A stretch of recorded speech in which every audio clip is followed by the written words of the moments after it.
The gunshot echoed across the sprawling Montana territory as Thomas Ingram squeezed the trigger, sending the rattlesnake to its maker and saving the startled calf from certain death. It was 1878, and Thomas hadn't saved much of anything since the day he buried his wife and infant son 3 years prior. "Easy there, little one," he murmured to the trembling calf, his voice rough from disuse. The Rocking Eye Ranch had once been a place of laughter and promise. Now it stood as a testament to what grief could do to a man and to the land he once loved. Thomas holstered his Colt revolver and led the calf back to its mother.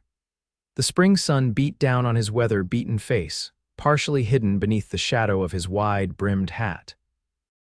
At 32, he looked a decade older, lines etched deep around eyes that rarely smiled anymore. His foreman, Jasper, approached on horseback. "Found another break in the north fence, boss. Looks deliberate this time." Thomas nodded, unsurprised. Franklin Whitaker, owner of the neighboring Triple W Ranch, had made no secret of wanting to absorb the Rocking Eye into his growing empire. With each passing season, as Thomas retreated further into his solitude, Whitaker's incursions became bolder. "I'll ride out and take a look," Thomas said, swinging up onto his buckskin gelding. "Might want to head into town first," Jasper suggested carefully. "New schoolteacher's arrived. Word is she's looking to board somewhere outside town. Could use the extra income." Thomas scowled. "We don't need strangers underfoot." "Been 3 years, Thomas," Jasper said quietly, one of the few who dared speak plainly to him. "Sarah wouldn't get the men to fix that fence," Thomas cut him off, turning his horse toward the northern pasture, effectively ending the conversation. The mention of Sarah's name was like pressing on an open wound. Some days Thomas could almost convince himself that the pain had dulled, but then a particular slant of sunlight, the scent of wildflowers, or just someone saying her name would tear it open anew. Thomas spent the remainder of the day inspecting the damaged fence line. The cuts were clean and deliberate, as Jasper had said. Another message from Whitaker. Another test of his resolve. As dusk painted the Montana sky in fiery hues, Thomas finally turned back toward the ranch house. The 2-story structure stood silhouetted against the setting sun, windows dark and unwelcoming. Once, lamplight would have beckoned him home to Sarah's cooking and laughter. Now, only silence awaited. He unsaddled his horse and fed him, taking more care with the animal than he did with himself these days. As he approached the house, he noticed a buggy parked outside. Visitors were rare at the Rocking Eye and unwelcome. Thomas entered through the kitchen door, his hand instinctively hovering near his holster. The sound of voices from the parlor set him on edge. "There he is." Jasper stood as Thomas appeared in the doorway. Beside him sat an unfamiliar woman, her back straight as a fence post and her hands folded neatly in her lap. "Mr. Ingram," she said, rising to her feet. "I'm Tessa Kingston, the new schoolteacher." Her voice carried the refined tones of the East, but there was something sturdy in it too, like prairie grass that bends but doesn't break. Thomas took her measure with a glance. She was younger than he'd expected, perhaps 25, with honey-brown hair pulled back in a practical knot. Her traveling dress was simple but well-made, and her clear gray eyes met his without flinching unusual, as most people looked away from the coldness they found there. "Miss Kingston has been telling me about her plans for the school," Jasper said with forced cheerfulness.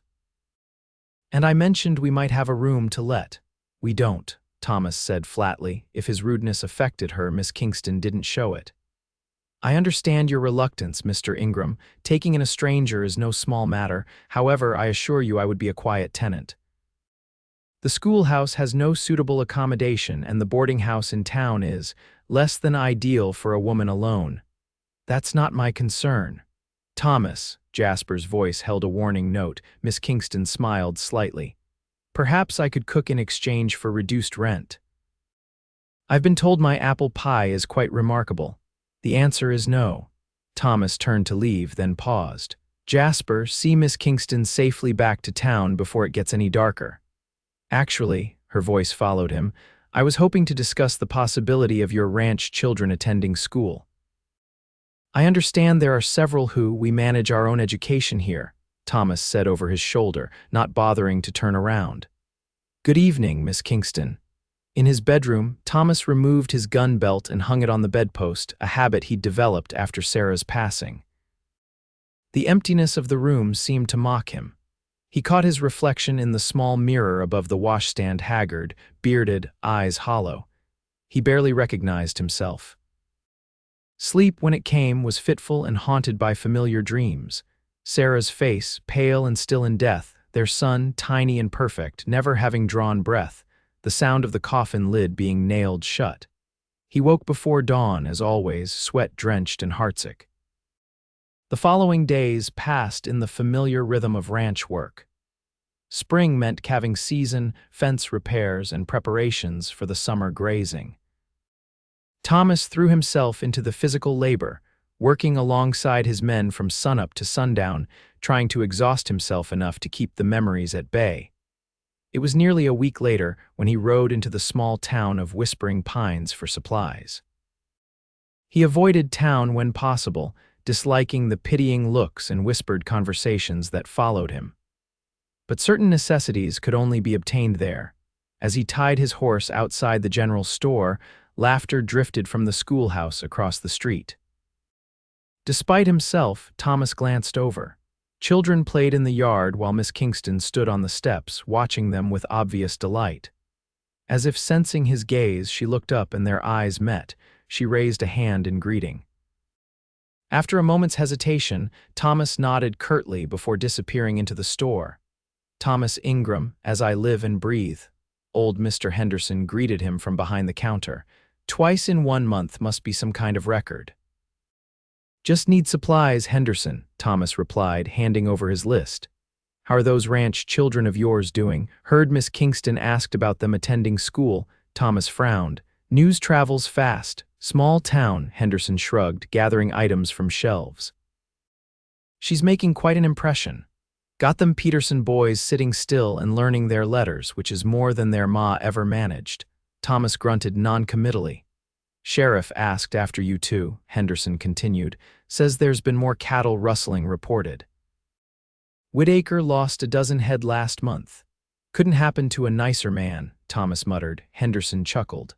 Still, might want to keep an eye out. Rustlers don't much care whose brand is on the cow. As Thomas waited for his order to be filled, the door chimed.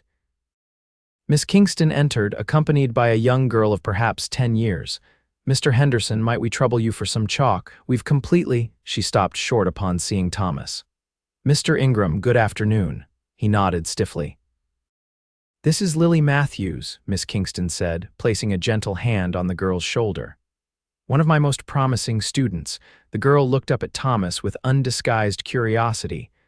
Are you really the man who lives all alone in the big house and never smiles, Lily? Miss Kingston admonished, but Thomas saw the slight quirk of her lips. Yes, he answered the child bluntly.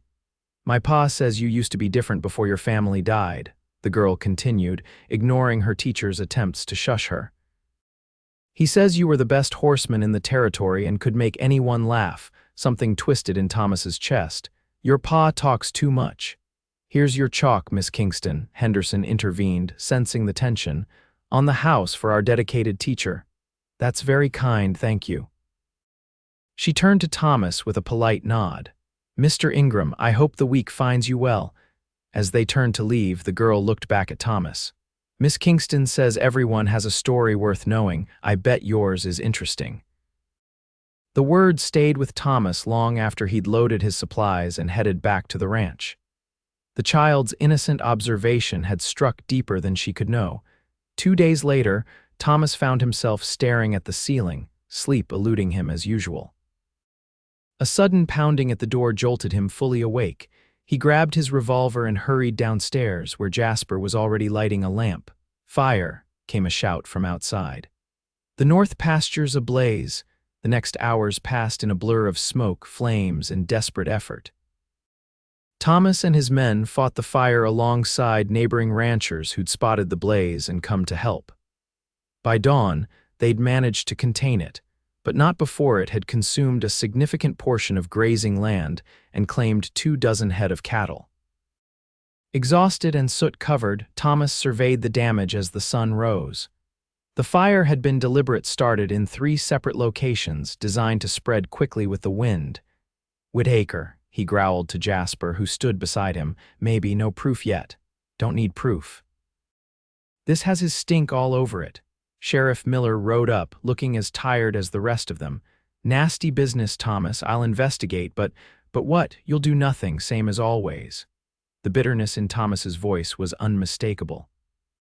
"That's not fair and you know it," Miller replied evenly. "Whitaker's got influence, yes, but I need evidence before I can act." Thomas turned away in disgust. The law had never served him well, not when it mattered most. As the men began the long process of clearing debris and accounting for livestock, Thomas noticed a wagon approaching. To his surprise, Miss Kingston sat at the reins, with several women from town beside her. They brought food and water, medical supplies for burns, and extra hands to help with the cleanup. Miss Kingston organized the relief effort with quiet efficiency, setting up a station to feed the exhausted men and treat minor injuries. When she approached Thomas with a plate of food and a cup of coffee, he almost refused out of habit. But hunger and fatigue won out. "You didn't have to come," he said gruffly. "Neighbors help neighbors, Mr. Ingram. That's how it works out here." She held his gaze steadily. "Even the neighbors who prefer to be left alone." Something in her straightforward manner disarmed him momentarily. "Thank you," he managed, the words feeling strange on his tongue after so long. She nodded, then hesitated. "Mr. Ingram, I don't mean to overstep, but I've heard about your situation with Mr. Whitaker.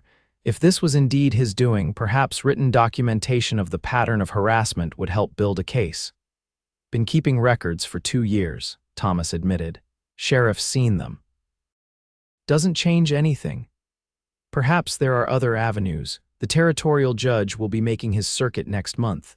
A formal complaint might—" "Miss Kingston," Thomas cut her off.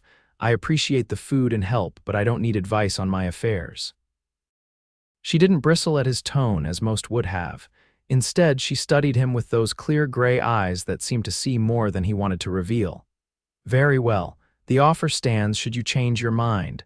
The cleanup continued for days. To Thomas's surprise, Miss Kingston returned each day after school, bringing either food or additional help. She worked alongside everyone else, her sleeves rolled up and her skirts tucked practically out of the way, seemingly unbothered by the dirt and hard labor. On the 3rd evening, Thomas found her sitting alone on a fallen log near the edge of the burnt pasture, staring out at the setting sun. Without quite meaning to, he walked over and sat beside her, leaving a respectful distance between them. "You should head back to town before dark," he said. "In a moment." She sounded tired but content. "It's beautiful, isn't it, even after all this?" Thomas followed her gaze to where the sun painted the distant mountains in gold and purple. It had been years since he'd noticed such things. "Why are you doing this?" he asked abruptly. "You barely know me or this ranch." She considered the question seriously. "When I was 12, our home burned down. We lost everything. Neighbors we barely knew took us in, fed us, helped us rebuild. My father said it was just what people did." She looked at him directly. "Is that so strange?" "In my experience, yes," he replied honestly. "People mostly look after their own." "And who are your own, Mr. Ingram?" The question was gentle but direct. He stood abruptly. "I'll have one of the men drive you back to town." Miss Kingston didn't press, but as she gathered her things, she said quietly, "You know, Mr. Ingram, grief isn't something to be conquered or defeated. It's something to be carried. And sometimes it's easier when you don't carry it alone." Thomas watched her walk toward the waiting wagon, her words echoing uncomfortably in his mind. The following Sunday, Thomas surprised everyone, including himself, by attending church in town. He hadn't set foot in the white clapboard building since Sarah's funeral, but something drew him there, some need he couldn't articulate even to himself. He slipped into a back pew just as the service began. The familiar hymns and prayers washed over him, sometimes comforting, sometimes painful in their memories. He noticed Miss Kingston in the choir, her clear soprano rising above the other voices. After the service, he intended to leave quietly, but she caught up to him outside. "Mr. Ingram, how lovely to see you," she said with genuine warmth. "I wanted to thank you for allowing your ranch hands to attend school yesterday. Mr. Martinez is already showing remarkable progress with his reading." Thomas nodded awkwardly. He hadn't exactly allowed it. Jasper had simply informed him that several of the men wanted to take advantage of the adult education classes Miss Kingston had started on Saturdays. "They're grown men, they make their own decisions, indeed, and I think they made a good one." She paused, then continued more carefully, "I was wondering if I might visit the children at your ranch sometime. I understand there are 4 of them now, with the Dawsons' little ones staying while their parents recover from influenza." Thomas stiffened. The children of his workers were not his concern, beyond ensuring their families had safe housing and fair pay. Yet something in Miss Kingston's earnest expression made him hesitate before refusing outright. "I'll think about it," he said finally. Her smile was like sudden sunshine. "Thank you, Mr. Ingram. That's all I ask." As May turned to June, Thomas found himself interacting with Miss Kingston more frequently. She began visiting the ranch once a week to teach the children, setting up lessons under a large oak tree when weather permitted. Sometimes Thomas would watch from a distance, struck by how she managed to engage even the most reluctant learners. One afternoon, he returned from checking the western range to find her sitting on his porch, reading to 8-year-old Emma Dawson, who was curled against her side like a contented cat. "The princess wasn't afraid of the dragon," Miss Kingston was saying, because she knew that understanding often conquers fear. She looked up as Thomas approached, offering a smile that had become surprisingly familiar. "Mr. Ingram, we're just finishing our story. Emma has made remarkable progress with her reading." The little girl beamed at the praise, then looked uncertainly at Thomas. Most of the ranch children were still wary of him, which suited him fine. "Mr. Ingram doesn't like stories," Emma said solemnly. Before Thomas could respond, Miss Kingston said, "I think perhaps Mr. Ingram just prefers different kinds of stories. Everyone has their favorites." "What's yours, Mr. Ingram?" Emma asked, emboldened by her teacher's presence. Thomas was caught off guard by the direct question. I used to like adventure stories, a long time ago, like cowboys and Indians." Emma's eyes widened with interest, like explorers, Thomas found himself saying, "men who mapped uncharted territories." "Perhaps Mr. Ingram would lend us one of his books someday," Miss Kingston suggested gently. "Would you like that, Emma?" The girl nodded enthusiastically, and Thomas found himself agreeing to look for his old copy of Lewis and Clark's journals. The look of quiet approval in Miss Kingston's eyes stayed with him long after they had gone. That evening, for the first time in years, Thomas entered the small room that had been designated as a library. Books gathered dust on shelves that Sarah had lovingly arranged. He found the Lewis and Clark volume where she had placed it, and as he pulled it from the shelf, a pressed flower fell from between the pages, a forget-me-not that Sarah had tucked there during their first spring together. Thomas sank into the reading chair, the book in one hand, the dried flower in the other. The grief washed over him, familiar yet somehow different, less jagged around the edges, perhaps, but no less deep. When Miss Kingston returned a few days later, Thomas handed her the book without ceremony. "For your lessons," he said gruffly. "It was my wife's favorite." Her fingers brushed his as she took the volume, and her eyes softened with understanding. "Thank you, I'll take very good care of it." "Sarah loved books," Thomas said, the words coming unbidden. "She read to me every evening, even when we were first homesteading and dead tired from working the land all day." Miss Kingston didn't respond immediately, seeming to sense that he rarely spoke of his wife and needed space for his words.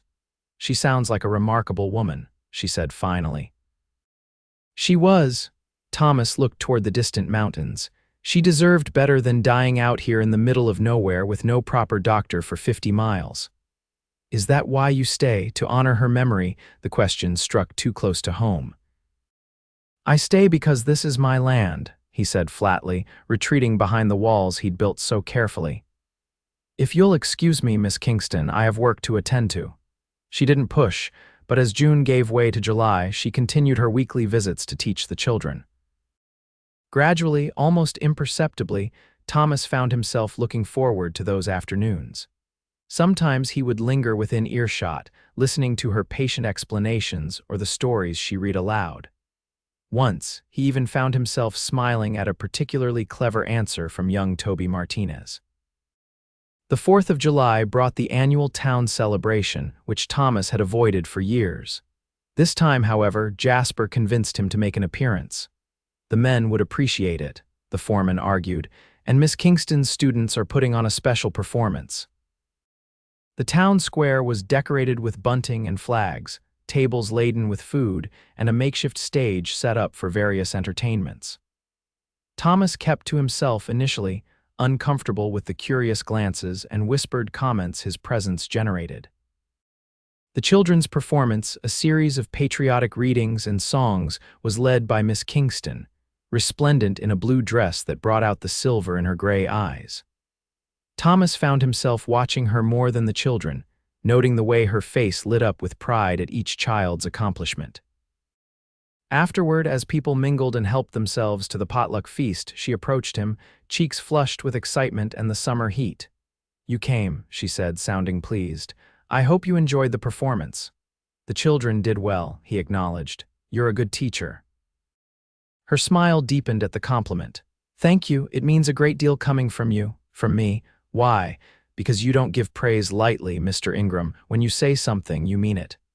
Thomas was saved from responding by the sudden commotion across the square. Franklin Whitaker had arrived with several of his men, already half drunk and looking for trouble. The crowd parted as Whitaker swaggered through, his gaze eventually landing on Thomas. "Well, look who's rejoined the land of the living," Whitaker called, loud enough for everyone to hear. The grieving widower finally decided to grace us with his presence. Thomas felt his jaw tighten but remained still. Beside him, Miss Kingston tensed. "Nothing to say, Ingram. You used to be quite the talker, as I recall." Whitaker approached, stopping a few feet away. "Though I suppose losing a wife and brat in one go might silence any man." Several gasps rose from the crowd. Thomas's hand instinctively moved toward his gun, but Miss Kingston stepped slightly forward. "Mr. Whitaker," she said, her voice cool and composed, "I believe you've had too much to drink. Perhaps you should consider how your behavior reflects on your position in this community." Whitaker's bloodshot eyes swiveled to her. "And who might you be, darling?" "Miss Kingston, the schoolteacher, and I am certainly not your darling." A dangerous smile spread across Whitaker's face. "Got yourself a new woman, Ingram. Better hope she's sturdier than the last one." Thomas moved so quickly that few saw it happen. One moment he was standing still, the next his fist connected with Whitaker's jaw, sending the larger man staggering backward. "Apologize to the lady," Thomas said, his voice deadly quiet. "Then apologize for mentioning my family." Whitaker recovered his balance, wiping blood from his lip with a sneer. "You've made a mistake, Ingram. I was content to wait for you to drink yourself to death, but now I think I'll speed things along." Sheriff Miller pushed through the crowd. "That's enough, both of you. This is a family celebration." "He struck me, Sheriff," Whitaker said. "I want him arrested." "After you deliberately provoked him in front of witnesses," Miss Kingston interjected. "I believe any judge would consider your words fighting cause, Mr. Whitaker." Several townspeople murmured agreement. Whitaker glanced around, realizing he had misread his audience. "This isn't over, Ingram," he said ominously before stalking away, his men following. The celebration gradually resumed, but Thomas had had enough. He nodded briefly to Miss Kingston. "I should go."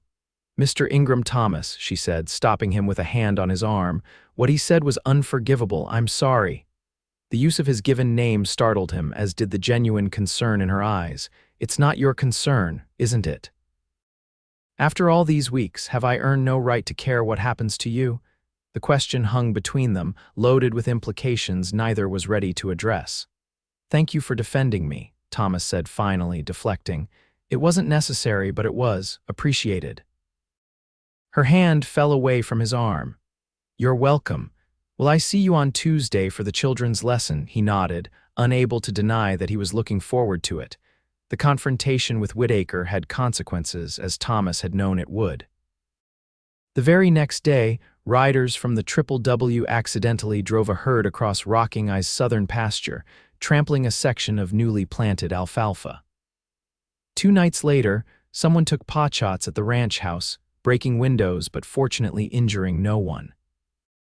Thomas doubled the night watch and sent word to neighboring friendly ranches about the escalation.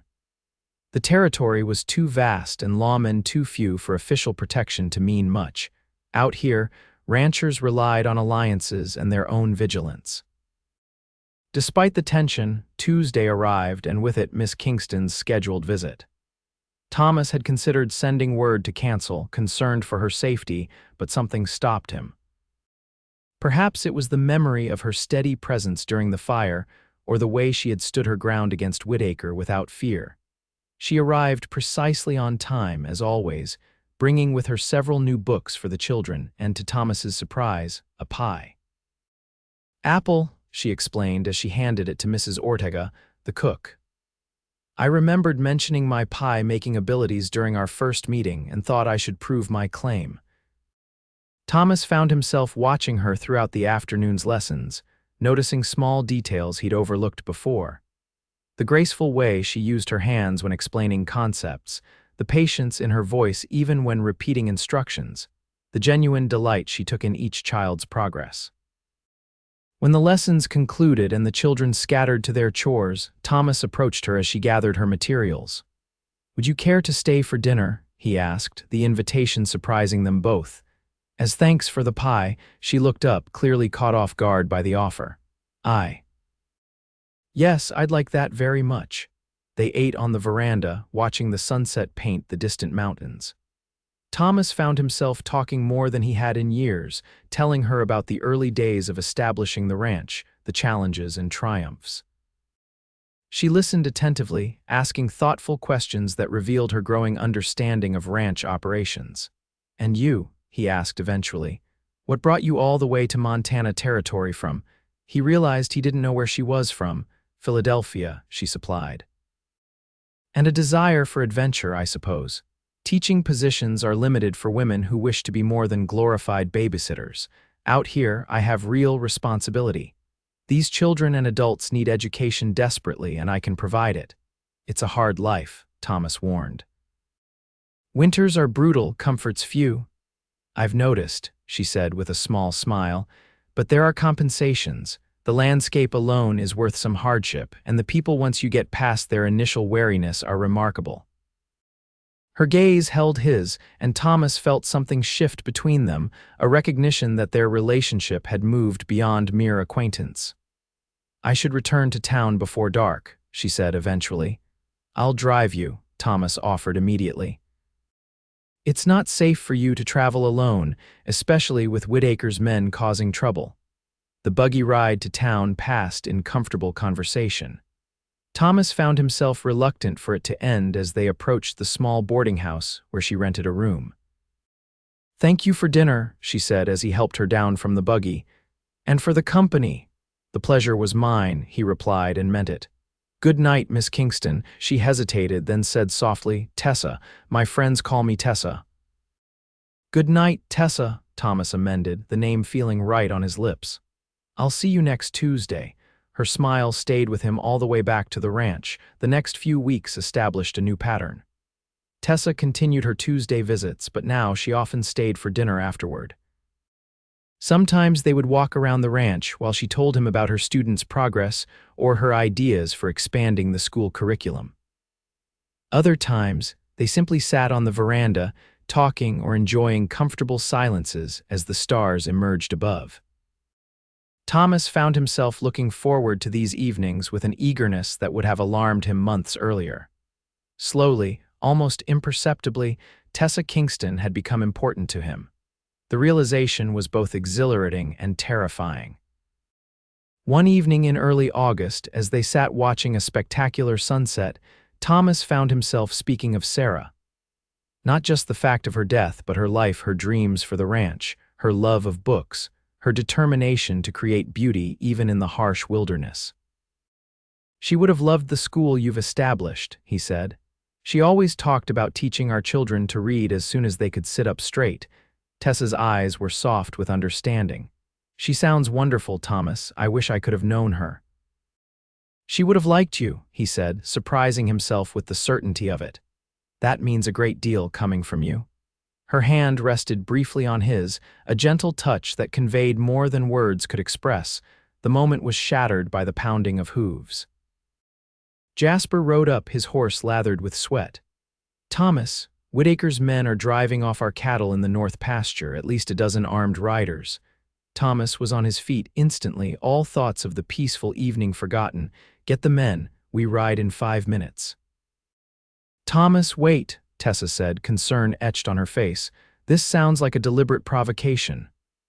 It is, he agreed grimly, but I can't let him steal my cattle. That's livelihood for all of us here. She nodded, understanding the reality of ranch life. Please be careful. Whitaker is desperate and dangerous. Thomas hesitated, then made a decision. Taking her hand, he said urgently, if I don't return by morning, there's a strong box in my desk with deeds and bank drafts. Make sure Jasper gets it.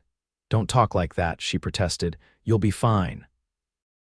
Just in case, he insisted. Before he could reconsider, he leaned forward and kissed her briefly, then turned and strode toward the stables. The confrontation with Whitaker's men was chaotic and violent.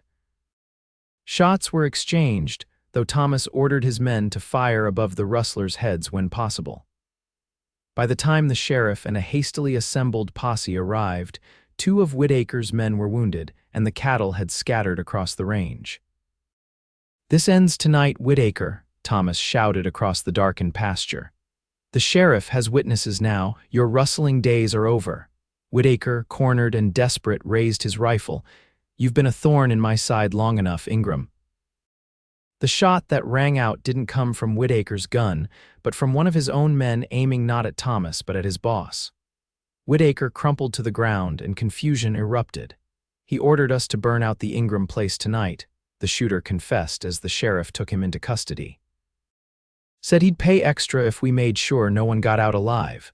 I signed on for rustling, not murder.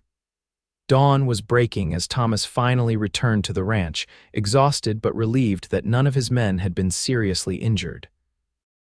To his surprise, Tessa was waiting on the porch, having refused to return to town despite Jasper's urging. She ran to him as he dismounted, her concern evident in every line of her body. Thank God you're safe. Thomas pulled her into his arms, holding her tightly, no longer caring who might see. Whitaker's dead. One of his own men shot him when they learned he'd ordered the ranch burned with everyone in it. Tessa shuddered against him. How can anyone harbor such hatred? Greed does strange things to men. Thomas drew back slightly, looking into her face. You should have gone back to town. It wasn't safe here. I couldn't leave, she said simply. Not until I knew you were all right. In that moment, Thomas recognized what he'd been slowly coming to understand over the past months. This remarkable woman had somehow slipped past the armor of grief he'd constructed around his heart. With patience and kindness, she had reminded him that life continued, that joy was still possible. Tessa, he said, his voice rough with emotion, I'm not an easy man. I've been living with ghosts for so long that I've forgotten how to be fully alive. But if you're willing to be patient with me, I'd like to try again. With you, her eyes filled with tears, but her smile was radiant. Thomas Ingram, I've been waiting months for you to say something like that. He kissed her then, properly this time, with all the feeling he'd kept bottled inside for so long. Around them, the ranch was coming awake, another day beginning, but for Thomas, it felt like the first day of a new life. As summer turned to fall, the rocking ranch underwent a transformation. With Whitaker's threat removed, Thomas focused on rebuilding and expanding. The school received a proper building on the edge of the ranch property, where Tessa taught not only the children but also evening classes for adults eager to improve their education. Their courtship progressed with the steady certainty of people who had already seen each other at their most vulnerable and remained undaunted. Thomas still had dark days when grief overwhelmed him, but now he allowed Tessa to help him through them rather than shutting her out. They were married on a clear October day, with the aspen trees glowing gold against the blue sky. The entire community turned out to celebrate. many still marveling at the change in Thomas Ingram, the return of his smile, the easing of the hard lines around his eyes, the way he now engaged with neighbors he'd avoided for years. "You look happy," Jasper commented at the reception, clapping Thomas on the shoulder.